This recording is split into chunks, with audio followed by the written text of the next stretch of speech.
ঘোষণা দিলেন, সে যেখানেই থাক, কাবার গেরাব ধরে থাক আর কাবার ভিতরে থাক, ও নবীর দুশমন, ও আল্লাহর দুশমন, ওর বেঁচে থাকার অধিকার নাই।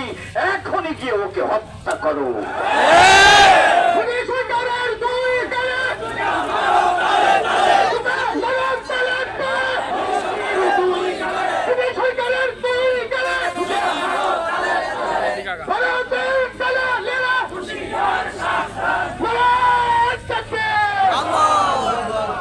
আমরা দেখেছি ইউরোপের বিভিন্ন পণ্ডিতরা, সালমান রুশদি সহ, বাংলাদেশের তাসলিমা নাসরিন সহ, ওই 13 সালের ব্লগার যারা শাহবাগে আমার নবীকে গালি দিয়েছিল, এই জাতীয় অপরাধ সারা পৃথিবীতে হচ্ছে, ভারতেও ব্যাপকভাবে হচ্ছে।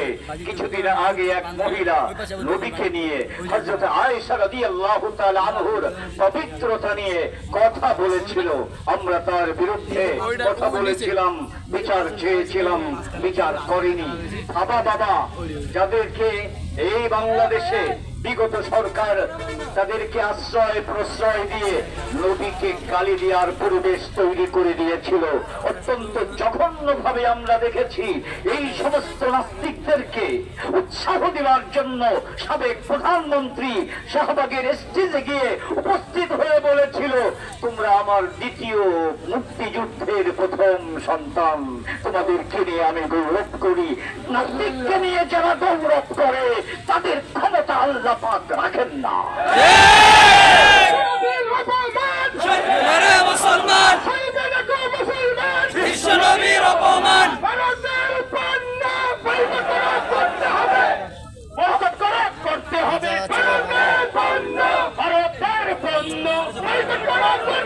গত 16 বছরে আমরা দেখেছি বিভিন্ন স্কুলে শিক্ষক নামের কলঙ্করা আমার নবীকে গালি দিয়েছে।